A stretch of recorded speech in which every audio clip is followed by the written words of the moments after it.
Briterion Bollection is back, bitches. Um, I'm trying to cut back on that. Aileen doesn't really like that, so I guess I'll have to cut back slightly on that. Yeah. Yep. Well, maybe I can do it when she's not around.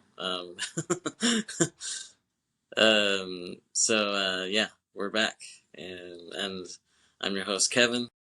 I'm back here with Kris. Pleasure to be here. Who's returned from a long hiatus.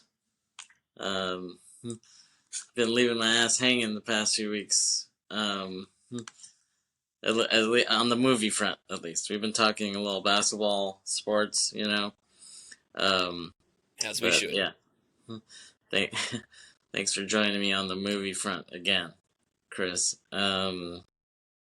I figured, we haven't done a lot of horror yet. I mean, we've done maybe a couple. Substance. What else did we do? New Jack City. Some people could say that was a horror movie. Yeah. For Chris Rock. That was a crack horror. Yeah, but I figured horror is one of your favorite genres. It's one of my favorite genres. Mm-hmm. And one of your favorite auteurs of horror is a man by the name of Stephen J. King, right? I don't know if J is his middle name or anything, but yeah, you're a scholar of the King, right? Absolutely, I love that. So I thought we would talk today about one of my favorite horrors related to Stephen King, and that film is the VHS B-movie classic known as Thinner from '96. Well, first off, how'd you get into being such a Stephen King fan? That's a great question. I really don't know. I mean, there was a lot of buzz about him back in the '80s. I think I just picked up Carrie, maybe like his first book, and really got into it, and just amazed at the writing, and it was just amazing. He's the master. He's the modern master of horror. In my opinion, he's the greatest writer of this century in the horror genre.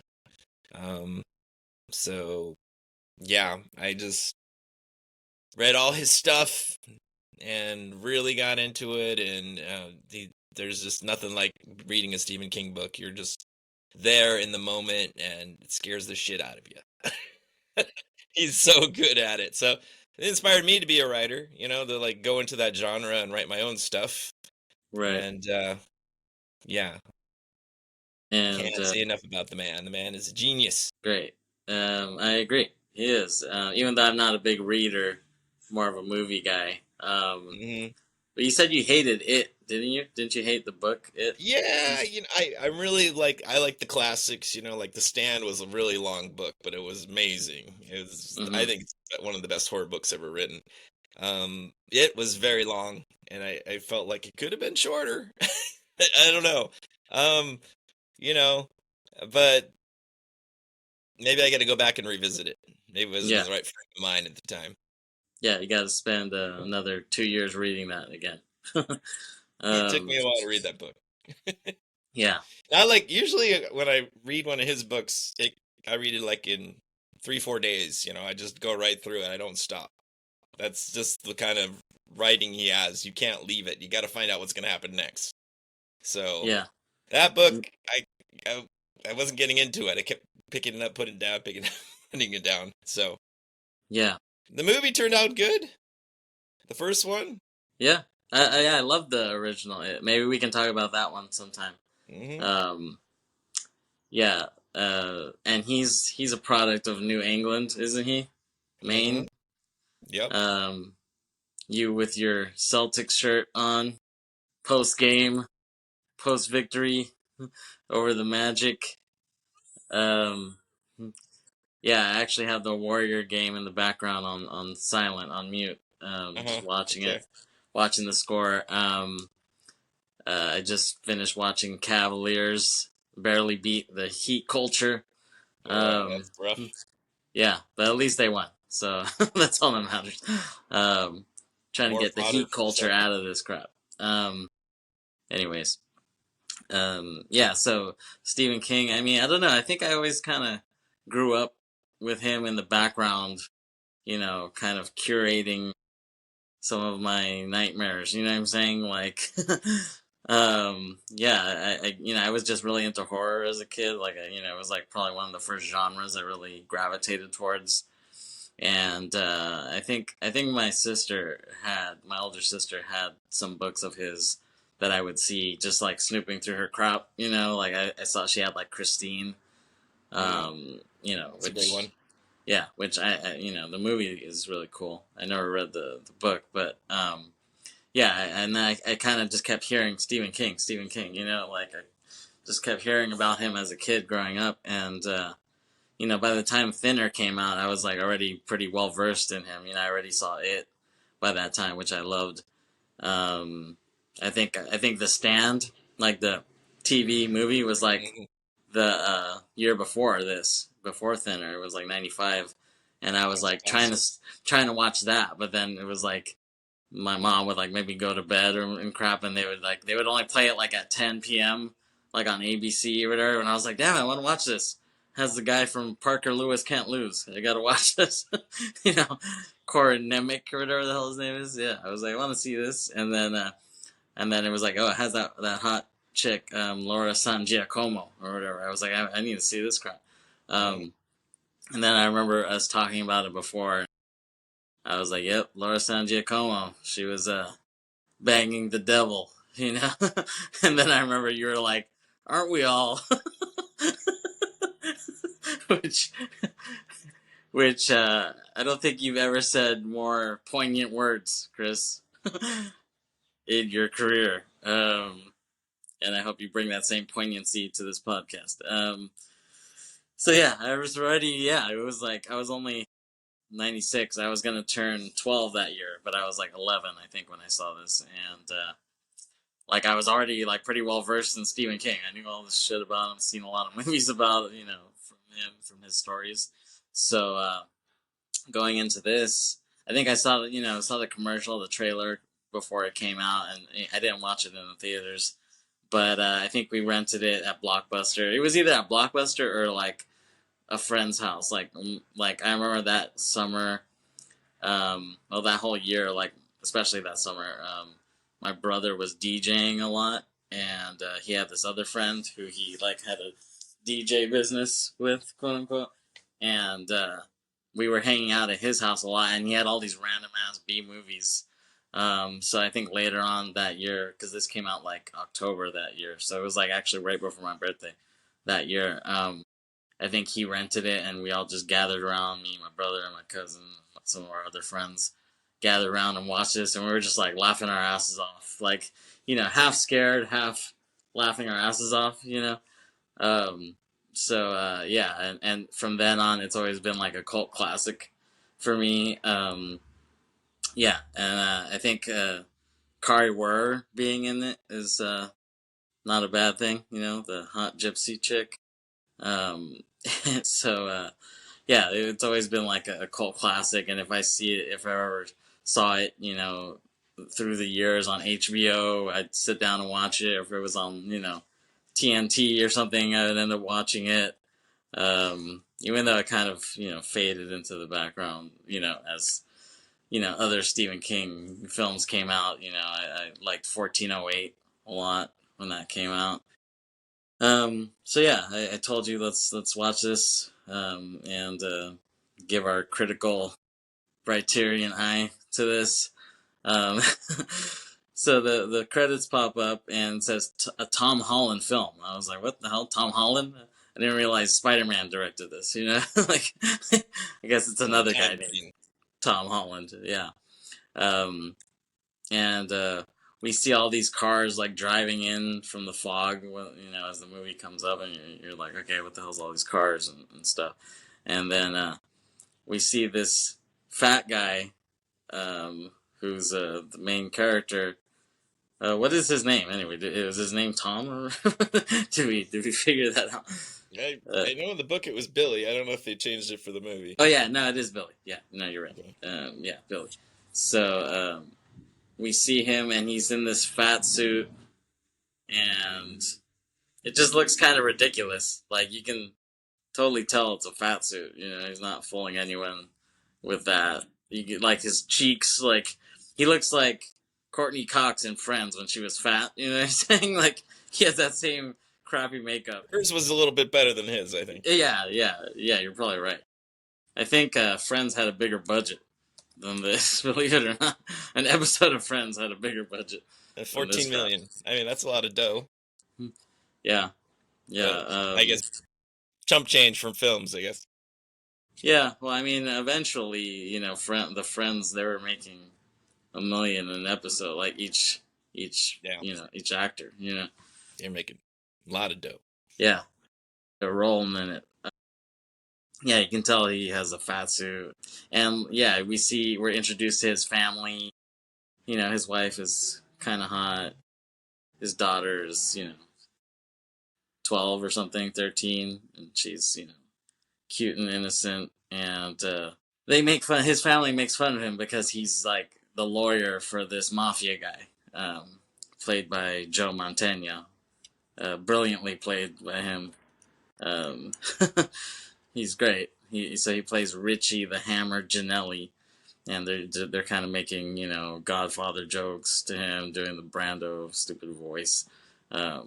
But I love Joe Mantegna. I mean, he's another one who like I just kind of grew up with because mainly because he does the voice on The Simpsons of Fat Tony. But he always plays some mafia dude or a cop. He's really great in the films of David Mamet, especially House of Games, Things Change, Homicide. Like David Mamet is a great writer, and he's a great director too. But he's mostly known for his writing. Are you familiar with the Mamet, Kris? Heavyweight. Yeah, he's a great writer. You should check out the film Edmund. It was a play, but they turned it into a film. Actually, Stuart Gordon directed it. Came out like in 05 or 06. And Stuart Gordon, who did Reanimator, he directed it. And so it's a different, it's not a horror, but there are horrific elements to it. I guess nowadays it would have been released by A24 or something like that. You know what I'm saying? But if you can find that, I think it might be on Tubi. Try to find Edmund. So that was a play written by David Mamet, and the film is directed by Stuart Gordon. So Mantegna kills it. And we see them post trial, and he's on the yacht with him after they win the case. They're popping bottles, eating spaghetti. The mom is straight up Italian, so she knows how to cook, and he's just stuffing his face as usual throughout the film. And that's kind of partly what I thought was like so kind of cheesy about the film. It's like it's a real caricature. He's eating like every second of the film. You know what I'm saying? It was just too much of a caricature. It was too ridiculous. Like No change throughout the Yeah. movie. Eating Yeah. the whole time when he's in the beginning, and at the end he's still eating the whole time. Yeah, exactly. Like Always he has was food in his eating mouth. a lot because he was fat, and then he's eating a lot because he's like trying to stay fat. You know what I'm saying? He's trying not to lose so much weight as the film goes on. But it was just like a caricature. It was like they should have put a little more subtlety in it, because if you notice, a lot of bigger people, you don't actually see them eating that much. You know what I'm saying? When you're around them, it's like they don't eat. And it seems like maybe they should have did it that way, where it's like he binge eats, like he eats privately, not in front of all these people. That would have been a little more realistic. Crying in the shower. Yeah, exactly. Yeah, with his ice cream sundae. Chewing on a Subway sandwich. Yeah, with his big ass hoagie, like Chris Rock with the crack. He's crying with the sandwich. Calling me, man. It's calling me. Yeah, it's called me. Yeah. So maybe when we do our Briterion remake of Thinner, we'll have a little more subtleties to it. Yeah, so he goes, he's back in his office and he looks out the window and he sees, so like those cars that were rolling in at the beginning, they were like these gypsies who, they set up like a carnival. And I feel like that's more of an East Coast thing, you know what I'm saying? I think in California, we're not very familiar with gypsies. Like, you know what I'm saying? Like, um, yeah, I mean, did you ever have any interaction with gypsies when you were in Boston? Not that I'm aware of. Maybe in No. Europe, but never in Boston. Yeah, no, I mean, so this is kind of a foreign concept to Californians, I would say. Hmm. And maybe, I'm sure maybe this is an old school thing. I don't know. I don't know if gypsies are still running the carnival racket nowadays in the East Coast, Not really sure. But yeah, they're like setting up shop for their carnival, and like that's how they make their money. You know what I'm saying? They can't do real jobs. Like they can't get real jobs. They're not like U.S. citizens, supposedly. So that's how they make their money. And the judge of the town, what's his name? Judge Phillips, played by Howard Erskine. He's trying to kick them out. He's trying to arrest the gypsies and kick them out. And he tells Billy, he's like, "Oh, you see that gypsy piece of ass over there?" And like they're like looking down at her on Carter, and you see Carter like look back at them in the window, and they're like, "Oh, what? You think she can hear us?" And she looks back, and then she just does her own thing. And the cop, that scary looking cop with the flat nose, Daniel von Bargen is the actor. He was also in one of my favorite films, Basic Instinct. He plays like a cop in that too. He plays like some jackass detective, but he just has this scary look. Like you feel like he's like some devil guy or something like that. He just has a really freaky face. And then Carrie Wurr, she kind of teases Billy as he's walking out to his car, and he's like all like hot and bothered by her, you know. And she like kind of shows some cleavage to him. And then she lifts her panties a bit, and he gets this big ass grin on his face. And then she quickly flips him off and spits. And he's like, "Okay, great, thanks for that." Yeah, so Doesn't like Carrie, authority, I guess. She doesn't like anybody in front of the courthouse. yeah, yeah, exactly. So Carrie Wurr, she plays Gina Lemke Romani. It's her character's name. And they're having dinner, and yeah, they have like a victory dinner with the judge and him, and they're driving back from the dinner. He's driving, and his wife is getting a little frisky all of a sudden. She's like, she can't keep her hands off of him because he won this case. She's like getting turned on by him, and he's like, "Oh, like you're getting pretty frisky out of nowhere." And she's like, "Oh." She's like, you need to stop thinking about food. Like all you think about is food. Um, she's like, let me help you think about something else. And she like grabs him by the crotch while he's driving, and he's like, "Ooh, like whoa, like yeah, that's nice." And all of a sudden we see her blonde hair popping up and down in front of him, you know. And yeah, I feel like they should have cued the in the remake of this. We should put Kings of Leon, "Sex on Fire" during this scene, because it'll just fit perfectly. Because it'll just be like, "Lay where you're laying, I don't picture him make a holding like a mop sound." head with a wig on it, and he's going Yeah, like this. yeah, It didn't look like a person. I'm sorry, maybe it was. yeah. I mean, you're probably right. It was I like a saw his hair going Muppet. Yeah, cascading. it was like a Muppet, and they were like pulling a string to like, Jim Henson got to work there. That was his. yeah. I Got a didn't little know. pay. Yeah. I didn't know the Sesame Crew were gonna be part of this. Um, yeah. So she's giving him oral pleasure while he's driving, and he's getting really into it. And we see the old gypsy man is in the pharmacy, and we see this other old lady come in, and there's a nice little Stan Lee style cameo. Who plays the pharmacist? None other than Stephen King. Yes. And Love so that. yeah, we see. Did you like his acting there? Always on spot. Yes. Yeah, exactly. So yeah, the old man is there, and then this other old lady comes in. You assume it's his wife or something. The other old lady, and she tells him, she's like, "Papa, it's cold. I'll go get my coat." And you're kind of like, "Papa," maybe that's just what she calls him as a nickname or whatever. Big Papa. Yeah.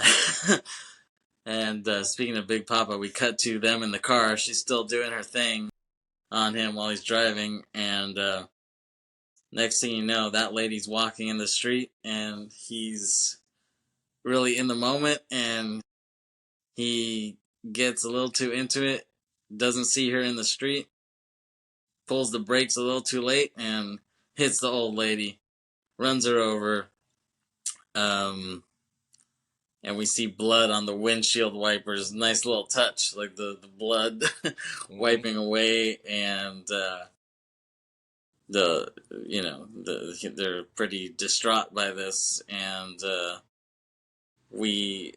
I mean, and the acting is horrible here, by the way. Like, his acting is horrible. He's just like, "Oh," and his wife was like, "Oh my god." It's fucking horrible acting. But what do you expect from a pretty B-list cast? They couldn't get no stars in this. Like, this script couldn't attract anybody. I'm sure nowadays it could easily get people, but back then people were on their high horse, as you like to say. Didn't want to do B Stephen King work. Yeah. That's a travesty. So yeah, we dissolve the blood on the windshield wipers, and we dissolve to him. He's at breakfast, worried, and his daughter is asking him questions. He tells her it's not a trial, it's a coroner's inquest, which is almost like a mediation, I guess, type of thing, Um, not a full-blown trial, but, still, it looks like a trial because you're in a court. We see Steven is on the stand. Then the creepy guy, and they're all, vouching for him, basically. You know what I'm saying? Trying to make it look like he didn't do anything wrong. Making up a lot of shit. Yeah, exactly. To corroborate. Yeah. They said he was driving the legal limit. He wasn't drunk, but they're kind of, yeah, and they're kind of like, well, then what caused this? And he's like, I don't know what caused this accident. Some mystery. Maybe that would have gotten him off. Yeah. If he told the truth. You could say this was technically death by suction. Death by blowing. And then sucked being her. Yeah. And so they're outside of the courthouse, and they're kind of somewhat, they're optimistic of the outcome, and we see that old man Lemke comes out of nowhere, and he's pissed, and he comes up to Billy, and he just caresses his face, and he says, "Thinner," and he drives away, and he's pissed. And then the next day or so, Billy weighs himself, and He's like, wow, I actually lost weight. Shit, like how'd that happen? Yeah, I've been eating like shit. Haven't been exercising. So how the hell did I actually lose weight? And his wife is keeping track of his weight on his like old ass laptop that she has. Um, it's like a old ass IBM like thick ass laptop, and it weighs like 60 pounds. I mean, like, um, and she thinks he's losing weight like due to his guilt.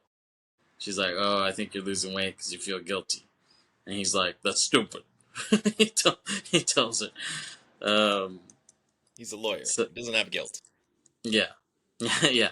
So that couldn't be the cause because he doesn't feel guilty. Stereotype. No.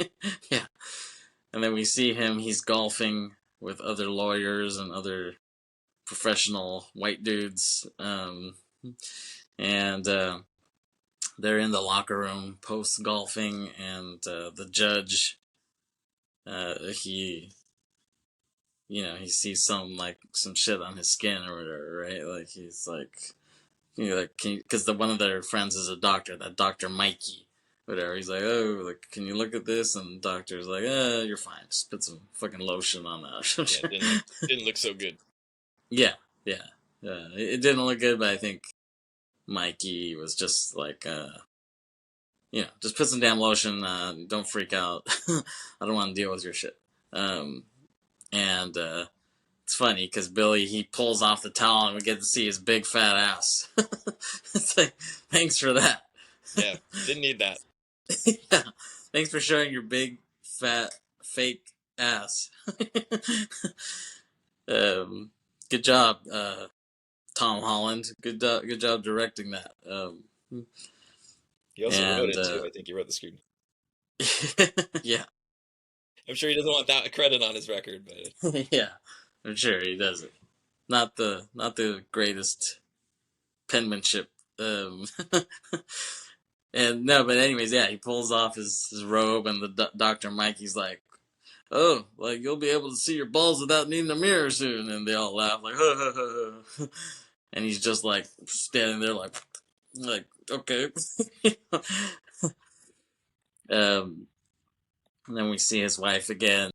She has a graph that says Billy's diet, and she's worried that he's losing so much weight so fast, and she wants him to see the doctor, and he's like, "No, like I'm fine." And she's like, "If you don't want to see the doctor for me or you, at least see it for our daughter, you know." And he's like, "Fine." Have to drag our daughter in this shit. So he sees the doc, and the doctor's like, "You're good, dude. Like your vitals are good." It's like maybe you just hit a good zone of weight loss. You know what I'm saying?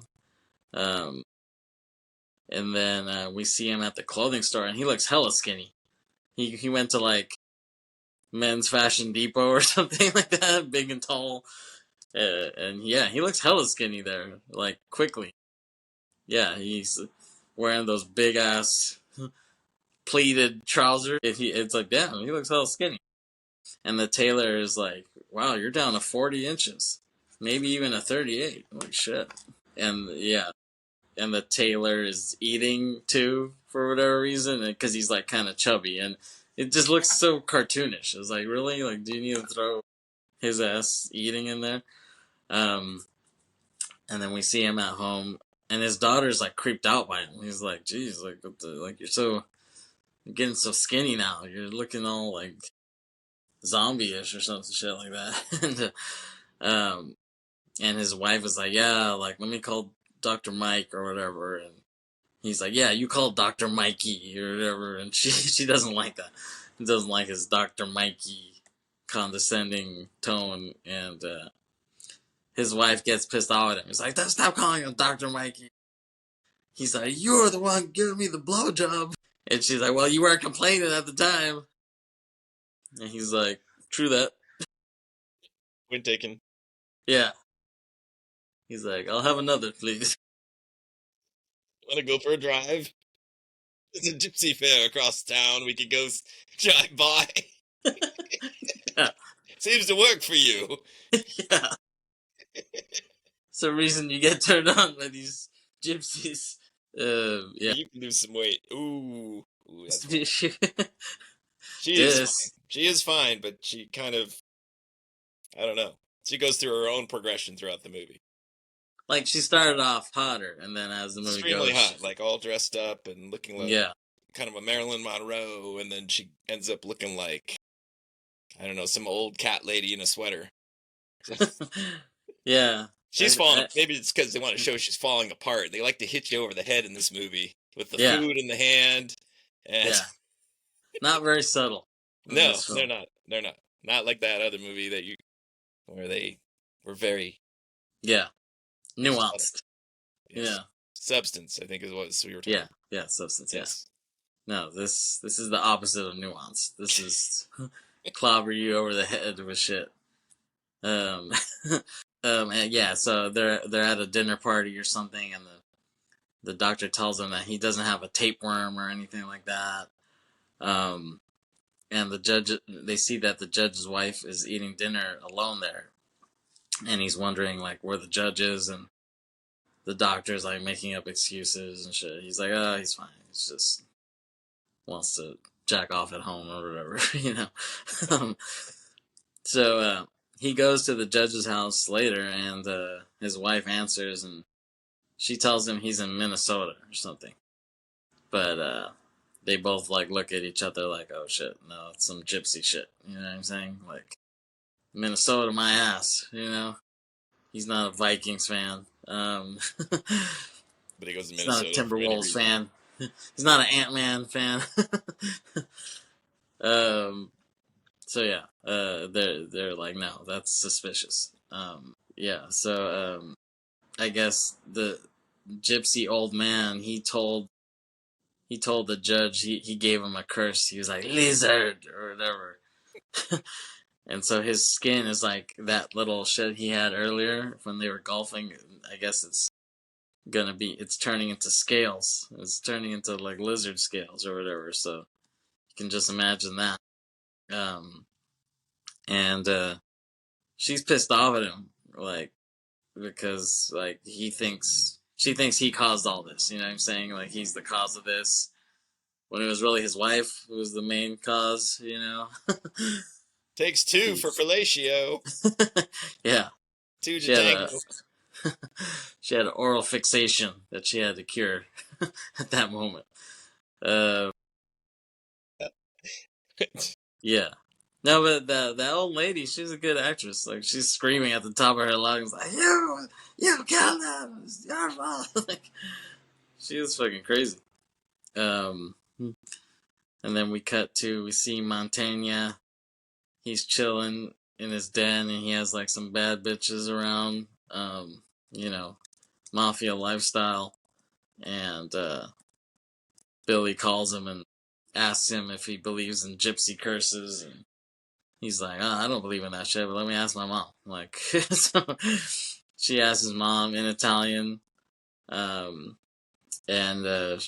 he comes back to the phone and says, yeah, like my mom says, yeah, she does, because there was a lot of gypsies in the old country, you know, the old country being Italy. I don't know why he just doesn't say Italy. He has to say the old country. Like, it's just a cliched way to say it. Yeah, and she tells him that, she says that the person who gave it to you has to get rid of it. You know what I'm saying? Like, whoever starts the curse has to lift it as well, you know? So, we see his wife driving, and he's telling her about the gypsy curse on him, and the judge, and that creepy cop. And I almost thought he was like, oh, you're driving now. Why don't I return the favor here? You know?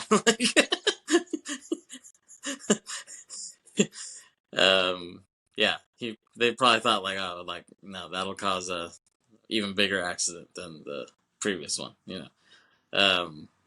But then she almost does crash into a truck, like, like in this part, and you know, he didn't even do anything, and she almost fucking crashed the car, you know. So imagine if she was getting some pleasure during that time, that could have been the end of both of them right then and there.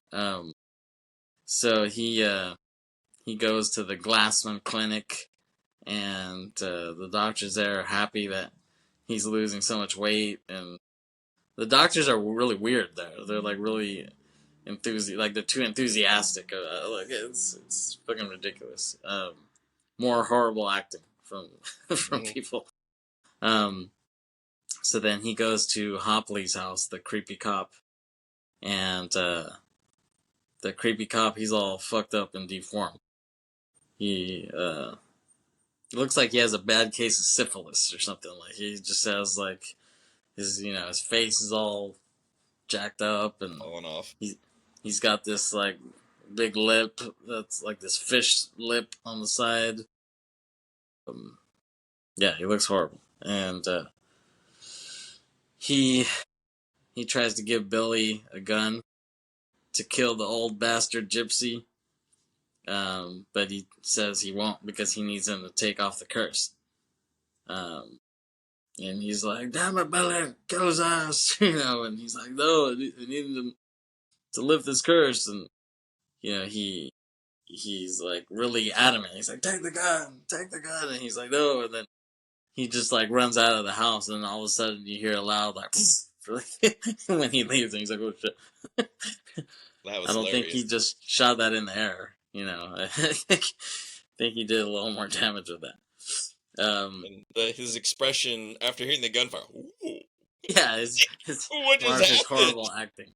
Yeah, I've done a bad thing. Yeah. So yeah, it's actually the guy who plays Billy.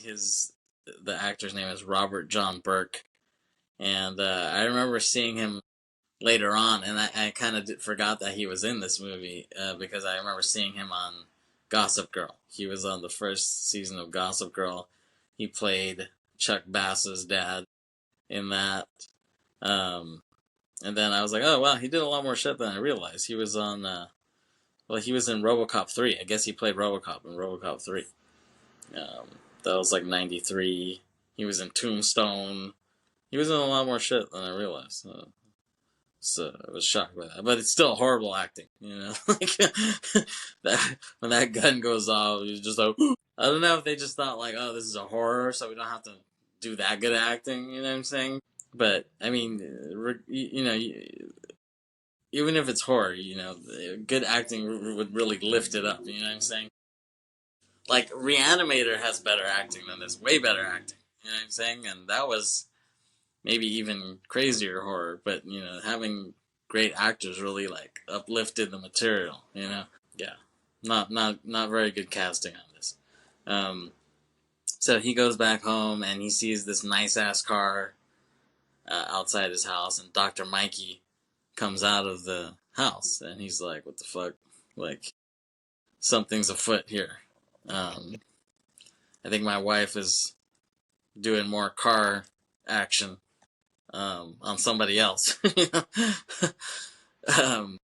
So then, yeah, he visualizes her making out with him, and she, while she admits, like, she's talking to him, and he sees, like, yeah, he fantasizes her, like, making out with him, and she says, yeah, he was here. We were talking about your health, quote unquote. Mm-hmm. And he's like, bullshit, and he eats a rotisserie chicken whole. He's just like, ugh. This is like you go at Costco. You just start chowing down on the rotisserie chicken. And you can even see like the jello of the chicken, like the it's just disgusting. And she's like, please, like, don't bring up that curse shit. And he gets pissed off, and he's like, ugh, he throws the chicken across the room. Just kind of sticks to the wall. Yeah. On the glop. Costco chicken. Yeah, you can see the chicken jello just like slowly. Yeah, I mean, They still open? Do I still have time? you got like 15 minutes. Ooh, shoes. Okay. Yeah. Yeah, gotta love that Costco chicken jello. Spread it on bread. Yeah, it's like Vegemite. Like my grandmother from the old country. Yeah, exactly. She's spread it on toast. So we see them at Hopley's funeral, the freaky cop, and Dr. Mikey sees Billy and he says, "Your wife told me you keep talking about the gypsy curse." And he's like, "She tells you a lot. Whispers sweet nothings in your ear." Dr. Mikey's like, "What's that supposed to mean?" What the fuck? And it's kind of funny. So Billy, he hires this private investigator to like find some shit out, and it's this black dude, this black private investigator. It's like, wow, like thinking outside the box. Black private investigator. That's what's up, Billy. You're down with the streets. So yeah, the dude, the private investigator, he finds out that woman was the daughter of the old man, and he's like, daughter? No, like this lady was ancient. She was like 90 or whatever. And she's like, yeah, well, yeah, actually, she was 75 or 80. That's what he said, and that old man is 106 or whatever. So he's like, shit, man, these gypsies are fucking old. Like they get hella old, you know. But yeah, this guy he's a pretty good private investigator. He's almost like the black negotiator guy who was in the Selena shooting. Like, like I don't think a lot of people realize that this guy was black, the negotiator, because you know the lady who killed Selena, the singer. Well, she was like the president of her fan club or whatever. So she was in a car with a gun and she was gonna like kill herself right after that. But then the negotiator guy was able to talk to her and you know kind of sweet talk her out of it. And she's like, okay, like, and she's like, throw away the gun, throw away the gun. And she threw it out, and then the cops just like descended on her and just grabbed her ass. You know, but this guy kind of reminds me of that guy. Um, yeah, you gotta watch. You know, for my Tubi heads out there, you gotta watch "Murder Made Me Famous" on Tubi, which is it's really from the Reels channel. But if you don't have cable, you can watch it on Tubi. "Murder Made Me Famous," the episode on Selena. It's pretty interesting. So he comes home and he sees the Dr. Mikey, holding hands kind of with his wife. Like he walks in and they're like, "Oh shit, like what are you doing here?" You know, and yeah, he's like over it. He's like, "Okay, like I know you guys are fucking, um, but fuck you guys." You know, like he just lets them do their thing, and he leaves a letter saying he's gonna check in on the old man, and if there's anything going on with her and Dr. Mikey, they need to kill that shit ASAP. You know. He gives him a warning, you know, like Citation. yeah, exactly. Very strong. Yeah, Very manly. yeah. Here's a note for you. I'll be back.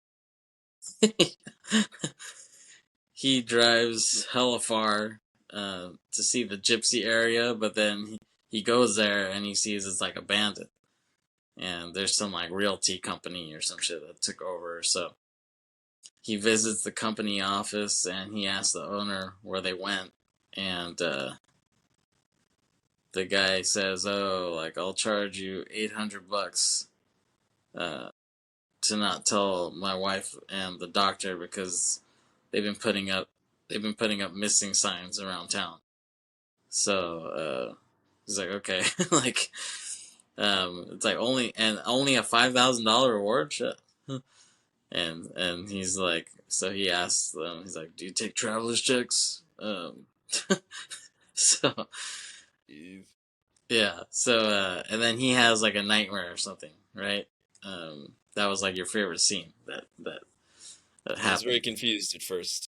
Yeah. So he's at the carnival and we see Kai War and the old man are there, and he's playing with him. Yes, he says he can guess his weight, and he weighs 159, but he's gonna keep going down.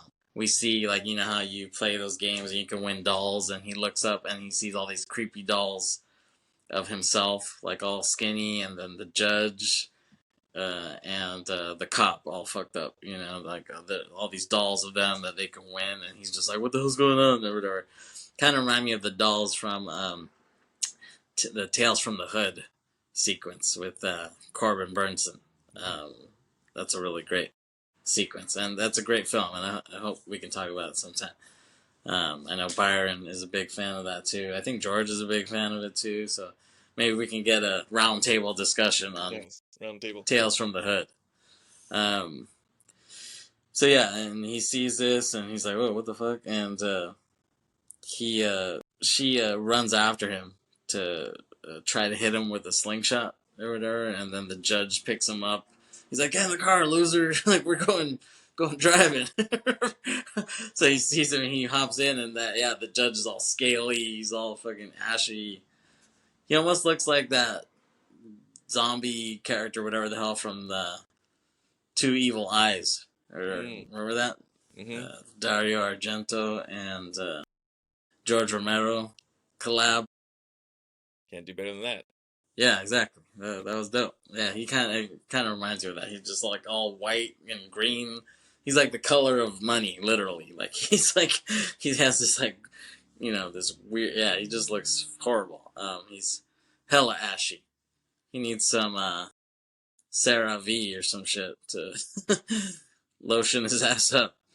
So yeah, he just so happens to get in there, and he drives him to the bridge where he spins out, and we see there's a truck that stops him in the way, and then the old man is in another 18-wheeler driving towards him, and he's like, like driving all crazy, and he's like, "Oh shit," and he's about to crash into him, and then when it crashes, he wakes up, and he's in a cold sweat, and he gets a call saying that the judge is dead, and it's his wife. It's the judge's wife who calls him, and she says, "Oh, he always wanted to be cremated." But that's like the joke because he has all scale. He's all scaly and ashy. So I guess she looked on the bright side. Like at least he got to be cremated. Um, and we see Billy. He's at some random bar, and they ask around if they know the old man, the gypsy old man, and I guess they do know him. So he calls him, and his daughter answers, and she said that the doctor is there, and his wife sees her on the phone, and he hears her, so he hangs up and slams the phone. He's like, "Fuck!" And he's like, "This is all your fucking fault." You're not helping me at all. You're not doing anything. Yeah. Getting laid with Doc Mikey over here. Yeah. I'm 110 pounds. Damn it. Yeah. I don't know if he's that light yet. He was pretty light though. Yeah. Pretty skeletal. He was a featherweight. Yeah. So he drives out to the gypsy land and walks over to them, and he wants him to take off this curse, but he won't. He's like, they're like laughing their asses off at him, and he's like, they're like, "Get out of here, white man from town." And he says, "Oh, I'll go, but not before I curse you." He like really gets into it. He's like, "The curse of the white man from town." And they're like, "Ah!" They're all laughing their asses off at him. And he's like, "Laugh now, cry later." Does he think he's a cholo or something? Like, all of a sudden he turned into Kid Frost with this shit. So he gets piased from them laughing their asses off at him. Kari gets her slingshot, and she hits him in the hand with a slingshot, and he has this big ass hole in his hand. And so he looks like Tarantino in From Dusk Till Dawn with a big ass hole in his hand. So it's funny because I love From Dusk Till Dawn. I want to talk about that movie soon. And so both of those movies are from '96. I didn't realize From Dusk Till Dawn came out that early, so it actually came out in January '96. And Thinner came out right before Halloween, like right before my birthday. So yeah, it's funny that both movies feature a man with a hole in his hand, like perfectly. Uh, Biblical references, perhaps. I don't know. yeah, maybe No. the king, the king and Tarantino. Those are two great writers. Hmm. Sourcing the Bible for material. So, anyways, yeah, he's like all fucked up with his hand bleeding, and then he like does his own little curse. He lets his hands bleed on the land, like the old man did, when he did Hmm. that thinner shit. Um, so then Billy, he's staying in some random ass place, like doesn't quite look like a hotel. Almost looks like a bed and breakfast, like not an Airbnb, obviously. This is way before that, but like one of those like little New England bed and breakfasts is he's hanging out and he's just like bleeding out on the floor. Like he's gonna get a horrible Airbnb rating for this. There's blood everywhere. Yeah. Sheets on the floor, on the toilet, and the sink, Yeah. Yeah. on the door. He gave zero fucks about the cleaning fee on this. um, Speaking of Airbnb, there's a really good documentary, even though it's not very long. It's only like 45 minutes, but you can find it. They have it on, it's either on Tubi or Amazon Prime or one of these free shits, Freevee or some shit. It's called Airbnb Nightmares, and that it shows you basically, yeah, people who've rented their places for Airbnbs who've had horrible experiences, or people who've rent like stayed at Airbnbs that were horrible. And it's pretty funny. It's like it's like tragic but funny because you see some people's like it makes you think twice. It makes you not want to do Airbnb. Like if you're trying to make extra money or some shit. Like because some people in Canada they rented their house like their actual house that they live in. It's a nice ass house, and they were like on vacation when they did that, and they were getting calls from random neighbors. They're like, "Hey, they're having some big ass party over here, and there's like 5,000 boxes of condoms everywhere." like, so when they came home, their house was fucking trashed. It was fucking horrible. So I mean, it makes you not want to do Airbnb shit, trying to get some extra money because those people can fuck up your house. I mean, if you're gonna do that, don't do it with your actual house. Please don't. And then it shows people on the other end, they're staying at places like some guy, I think he was in Brazil or whatever. Like he stayed in Brazil for some, vacation. I think it was like during the World Cup or something like that. And he was showing video, and he's like, "Oh, here's my shower," and it was like this white American dude. He was like, "Here's my shower," and he turns it on, and then it like catches fire, like the shower. Like we see it, yeah. And it was like, oh my god, like that's horrible. But yeah, if you can find Airbnb Nightmares, try to watch that. It's pretty funny, tragic but funny. Stick with the big names. Stick with the Hilton and the Hyatt and the Yeah, Marriott. Don't go to yeah, the Airbnbs. End of story. yeah. Don't know what you get. Yeah, or read the reviews. You know what I'm saying? Read the reviews Yes, before reviews are you. very helpful. Yeah. Yeah, They'll steer you clear. yeah. So after he bleeds out all over the fucking Airbnb, Showerhead fire is gonna definitely change your mind about staying there for sure. yeah, yeah, exactly. So after he bleeds out all over the fucking bed and breakfast, he decides he's like, okay, I need the big guns. He's like, I need to cash in a favor here. I gotta go Italian here. You know what I'm saying? Let me ask my boy Montaigne for some help. And it's funny because this is almost like the same thing in. So to me, the last great film that Schwarzenegger did was Eraser. That was to me his last great film. Like I fucking hated Jingle All the Way. Thought that was horrible. Oh. End of Days was horrible. um, cat food going on. Stand by. Cat's always eating. Yeah, boys is hungry. What can I say? What's he gotta do? Press a button or something and it just falls down? No, we have like they're timed these feeders or whatever. So So he's just waiting for the food to drop. He's just sitting there. yeah, well he was chilling in his tree, and then he heard whenever he hears that he's like conditioned to be like, all right, time to eat. You know. So then he jumps off the tree and starts. Does your cat need an old gypsy to Put a curse on him. No, I think he's good. He's slowly losing weight. Slowly. Um, That's what they do. That's their joy. Sleeping yeah, and eating. yeah, exactly. They have a good life. Yes, good life. So it's halftime. 46 Warriors, Rockets 60. So 14 points Hell, up. I know. What the fuck? come on, guys. Yeah, I'll try to finish up so we can catch the end of that. So, yeah, this reminds me a lot of, like I said, the last great film I feel like Schwarzenegger did was Eraser, with Vanessa Williams and him, and yeah, Vanessa Williams. You go and save the best for last, my friend. Um, yeah, I love that movie, and like him going to Montana almost reminds you of in that film how he saves this mobster guy at the beginning of the film. He saves them, and the Italian guy is like, "Oh, you need a favor, anything, let me know, whatever." And he's like, "Yeah, sure. Like, I'll need help from your ass or whatever."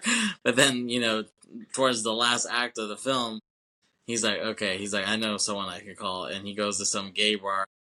And he sees the Italian guy there. The Italian guy's working there. He's like, "Oh," he's like, "I need a favor." He's like, "You said I could call you for a favor, right?" And he's like, "Okay, yeah." And he's like, "Yeah, hell yeah, like I'll help your ass." And then we cut to them. They're in the car, and the Italian guy's like, "So you want me to help you break in the siren?" And he's like, "Yep." He's like, "Shit, I thought you wanted me to help you move a sofa or some shit." Break in the siren. It's like, what the fuck? But yeah, like it's funny. Yeah, these two films. The last act is a guy helping, an Italian mobster guy helping out the main character do some shit. So it's kind of funny. And also, 96, Eraser, same year. So 96 was a pretty good year for film, especially genre film, when you look at it like that. Which are your favorite films, right, Kris? Absolutely. Yep. It's all about horror and explosions and breasts. Lots of death and destruction. Yeah, exactly. Mr. Evil. Master's degree in creative writing. Um, so, yeah, he was like, "Hey, dude, I need your ass to help my ass with this whole gypsy situation." Yeah, and so they mention, and he mentions like committal of absentia. Um, he's saying, I guess he gets put on that by his wife and the doctor. Like he gets committed to a mental hospital without being examined. I guess that's some shit. Like it's almost like what they had on Britney Spears, like the conservatorship or whatever. Yeah, committal. He's a danger to himself. Yeah, committal of absentia is what they pull on his ass. So he's a little psychopathic. He really falls off the deep end. Yeah. Yeah, exactly. And then he's meeting with Montana in the car, and he's like, Montana's like, "Her and the doctor, you don't think they're like?" He does a little fist sex thing or whatever. And Montana's like, "Let me handle this." And so he comes in the middle of the night to the gypsy camp, and he kills all their dogs. He like feeds them poison or whatever. Strychnine. Yeah, exactly. And strychnine. You like strychnine? Yeah, it's fucked up. Yeah, he's got to hit him where it hurts. So then he puts up a sign: "White man from town was here." On the sign. Take it off. Yeah, and like yeah, and he Montana, he's like in some truck stop or whatever, and he sees some random punk kid sleeping in the car, and he like bangs on the door, and he wakes him up, and he's like, "Hey, you want money?" Um, and the guy's like, "Well, okay, but I don't do anything on video." And he's like, "No." he's like, "There's some gypsies up the way, and I want you to spy on them." He's like, "I need you to do some shit," and he he looks in the car. He sees the guy in the car with Montana, and he sees him. He's all skinny. You know what I'm saying? And he's all like sickly looking. He's like, what the hell? Um, Fuck. uh, and that kid, he looks really 90210 ish. He looks like fucking Dylan McKay or whatever, like Luke Perry character. And then Montana goes back into the car, and Billy asks him, he's like, "You like this, don't you, Richie?" And he's like it? I fucking love it. And that kid, he calls Montana back, and he tells him where they are, but he's like, "Oh, I think they spotted me." And he's like, "All right, well," he's like, "Well, get lost then." And that kid, he's like walking back to his car, and he like drops his keys, and then when he like picks them up, there's like a foot there. He looks up like, "Oh shit!" So the gypsies bring back the Luke Perry looking dude.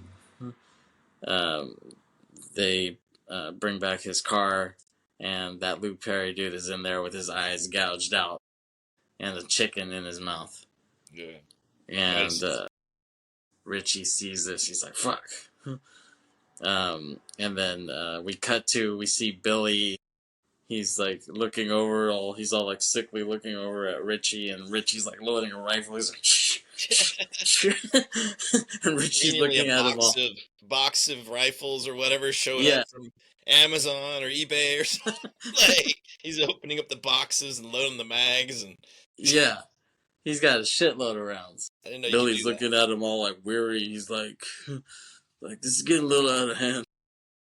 Even he's like maybe turned down a notch. Yeah, it's funny, the line. He's like, "This is getting out of hand." He's like, "No." We're like, "No, it's been out of hand. And I'm the guy who's going to put it back in hand. Richie the Hammer. The kid was a mook, but he was my mook." Love that. Classic. Yeah.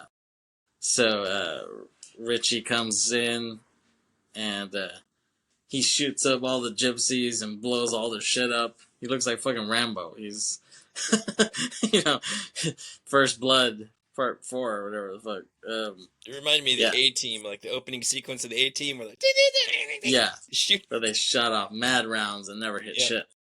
But this guy hits a lot of shit. He's killing everyone. He's like the dude in the helicopter in fucking Full Metal Jacket, like, get some. He's killing mad gypsies.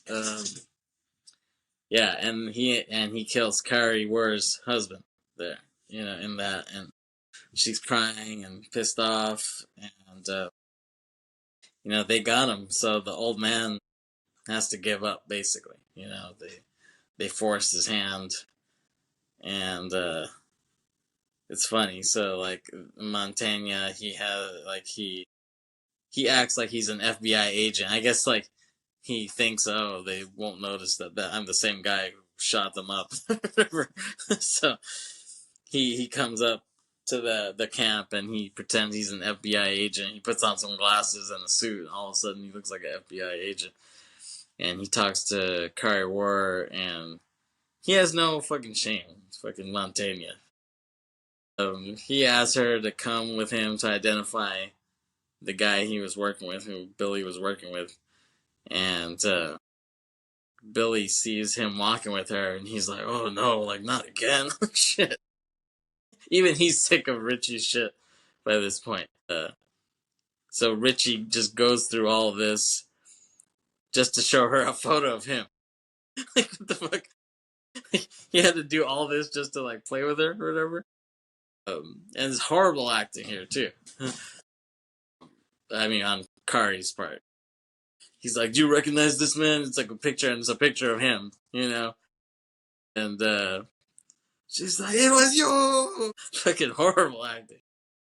And I love it. He opens a jar, he's like, "Acid, bitch." And he like gets so pissed off that he throws it at her, and she's like, "Ah!" And she freaks out.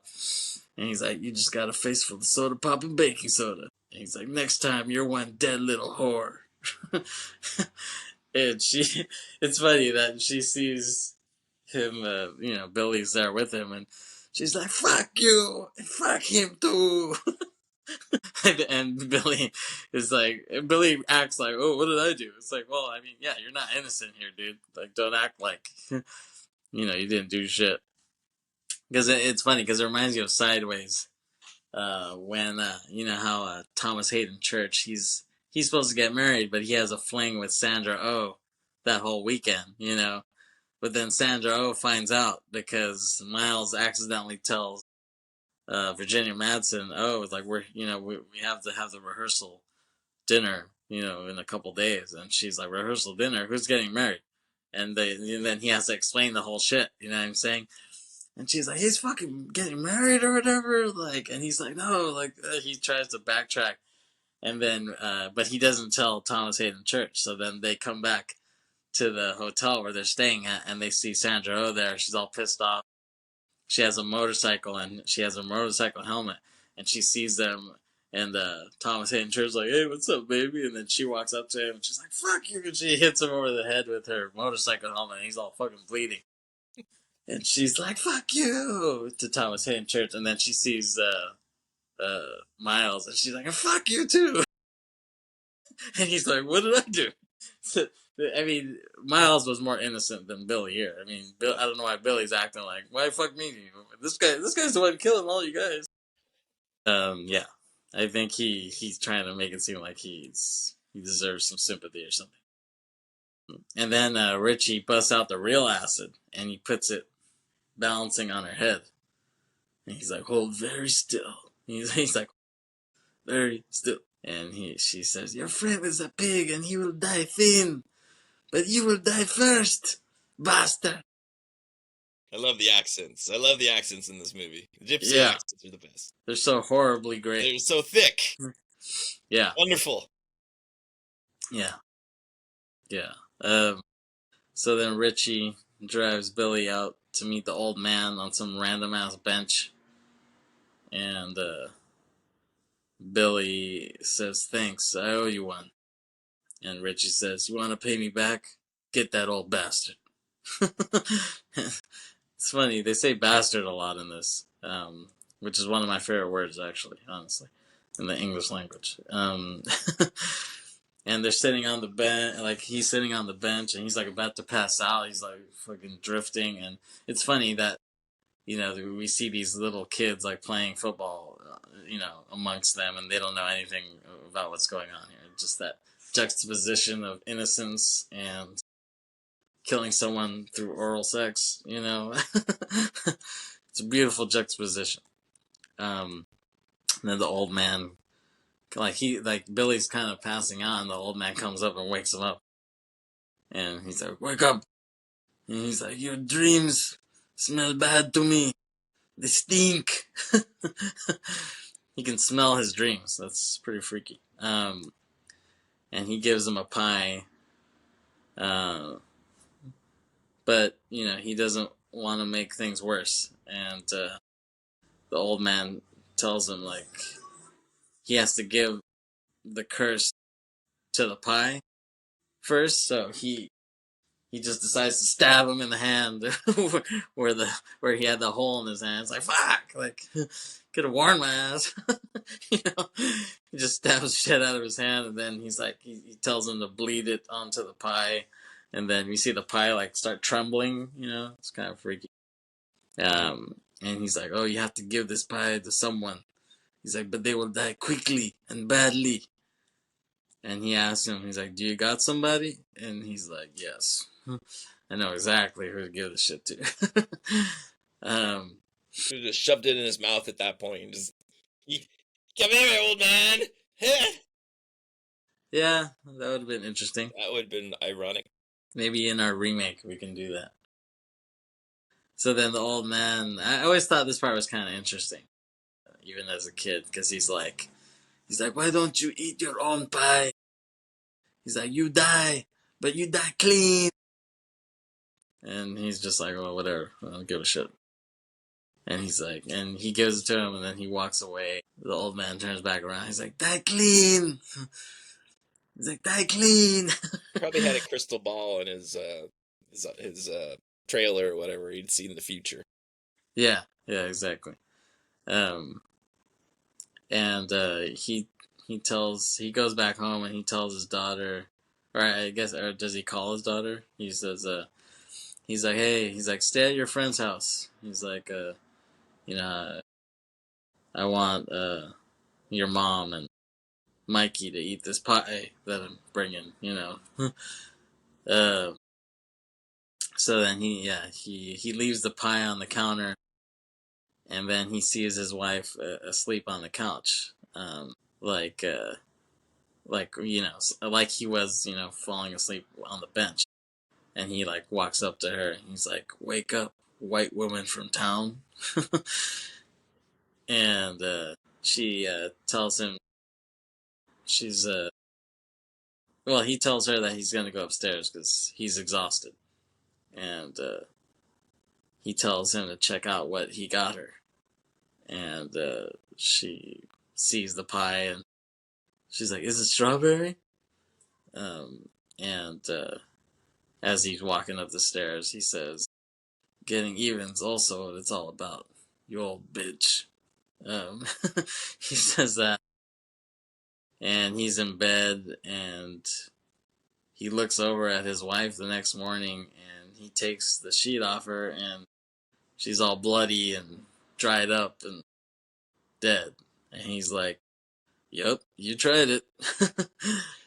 um, and then Doesn't you faze him at see, all. yeah.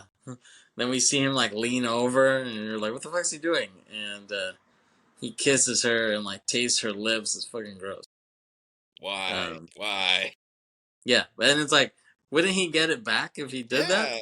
Yeah, I would think. That makes no fucking sense. Well, Um, he like wipes his lips like he's had a little yeah, piece of her or something. yeah, Piece of the exactly. Yeah, pie or something. I don't know. yeah, no, exactly. Wouldn't the residue, you know what I'm saying? Makes no fucking sense. You just got to eat a certain amount or something. Yeah, yeah, I guess so. He ate barely below the legal limit of the curse. Yeah, and then he goes downstairs and he's kind of freaked out because he sees his daughter's stuff, and he's like, "Oh shit!" And he sees plates with the pie in the sink. He sees like dirty plates from the pie in the sink, and he's like, "Oh shit!" And he looks around, and then he sees his daughter, and she's still alive, and she mentions that she didn't end up staying at her friend's, um, and she said she did eat the pie for breakfast, and he's like, "Shit," uh, he's like, "Fuck," like I guess I gotta take the bad with the good. And see, that's why I don't eat shit that's just there. You know what I'm saying? I don't assume like, oh, like I can eat some shit. You know what I'm saying? I need that person's permission because you never fucking know. You know what I'm saying?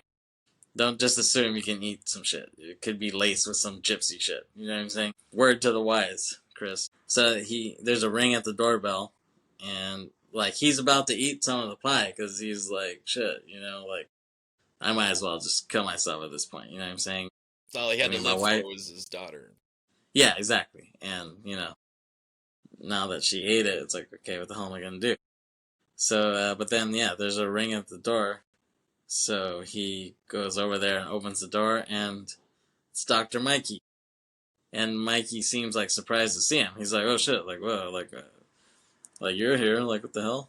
And he says, "Oh, it's a bit early for a house call." And he's like, "Oh, I was just in the area or some shit." He tries to making up some shit. And he's like, "You want to join me for this breakfast pie?" And he's like, "Are you sure?" And he's like, "Yeah." He's like, "I just settled everything with Judy. Now it's time I settled it with you." And he doesn't know what he means by settle. He's kind of like, "Settle? Like, what the fuck?" And he's like, "Okay."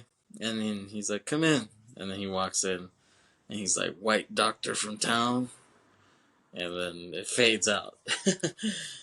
And yeah, that's the end of the film. Yeah, to me, this movie does really remind me of like a full length Tales from the Crypt or something like that. You know what Oh, I'm saying? definitely has that type of cheese factor. The style. Um, Definitely.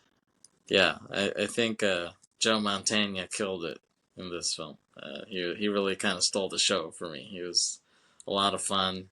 Like I said, I've loved him from The Simpsons doing the voice of Fat Tony. He does a lot of mafia shit, even in the animated world. And I remember Matt Groening was like saying, "Oh, when they first got him, like it was like the first season, I think they got him, or the second season they got him to do the Fat Tony character."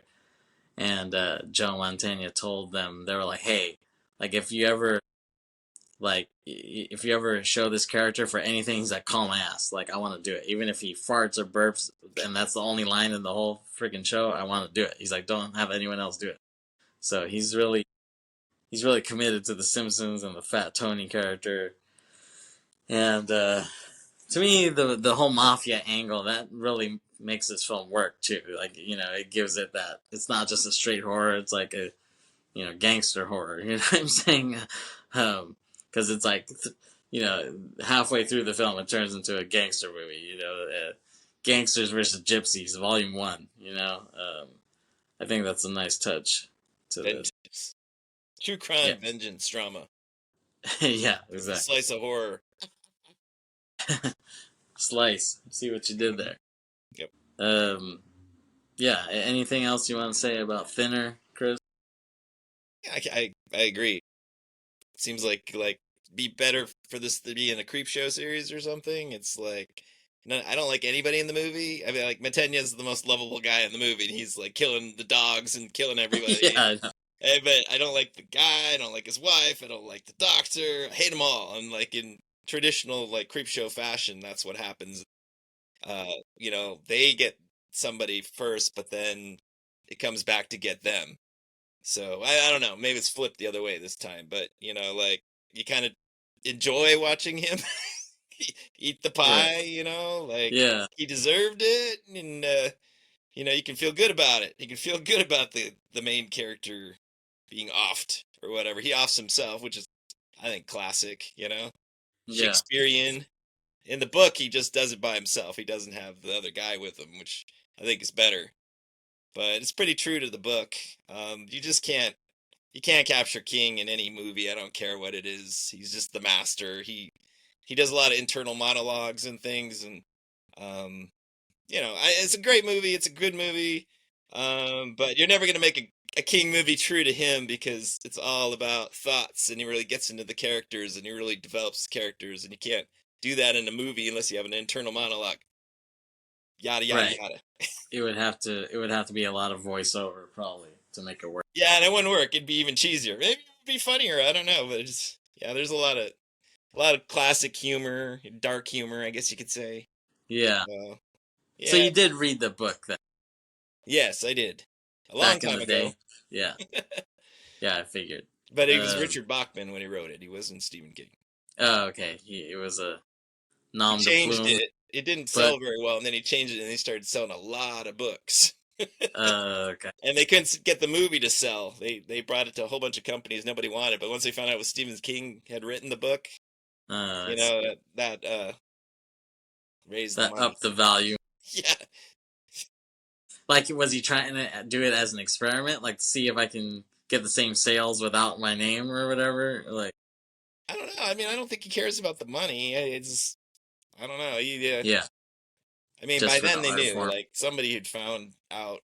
Like they found Library of Congress that he was the writer, and then they had all the Bachman books released, and those, they're really good. The Running Man, Longest Walk. Uh, Yeah, they're all really. There's one about a school shooting, which I don't think they publish anymore. But I mean, I think it's called Rage. There's four. Yeah, it's a good thing to check out. It's kind of like the young Stephen King before he started making more money. I think he did it before he did like Cujo, things like that. oh, I It's see. like I want to do something a little different from what I normally do, and then the critics love Thinner. They love the book. Right. They said, if only Stephen King could write horror like this, because the critics never liked Stephen King. The fans love him. He's like bestseller, billions of books Right. sold. Yeah. But It's kind of ironic that they were saying you couldn't write this well. Yeah, Anyway, yeah, that's check it out. It's worth seeing. It's definitely entertaining. I love the yeah, old man. Yeah, I don't yeah. know who It's the one of old those man was, movies. but I think he did a good job. Yeah, yeah. It's one of those movies where you just get yourself a $5 Little Caesars pizza, get a beer, and watch this shit with your friends. Yes, definitely. That's the type of movie it is. Well, thank you, Kris, for joining me. Speaking about one of your favorite auteurs of horror, Stephen J. King. We'll catch you next time. Peace out. Thanks for listening Yeah. to Briterion Bollection. Late.